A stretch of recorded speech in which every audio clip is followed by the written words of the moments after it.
আপনার অল্প একটু সাহায্যের হাত পাল্টে দিতে পারে এদের জীবনের ঘাত প্রতিঘাত। গণতন্ত্র স্বৈরতন্ত্র সমন্বয়ক, দিনের পর দিন রাজনীতির উত্থান পতন, হয়েছে ক্ষমতার পালাবদল, হাত বদল, কিন্তু এদের জীবনের নেই কোনো পরিবর্তন। তাই আমরা উদ্যোগ নিয়েছি এদের স্বনির্ভর করে গড়ে তুলব।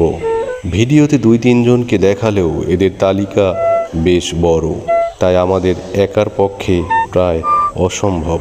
কিন্তু আপনারা যদি সবাই সাহায্যের হাত বাড়িয়ে দেন যার যার সাধ্য মতো, তবে সবাইকে না হলেও অনেকের জীবন আমরা বদলে দিতে পারি। দৃষ্টিভঙ্গি বদলান, উদারতার দৃষ্টান্ত স্থাপন করুন, এদের পাশে দাঁড়ান।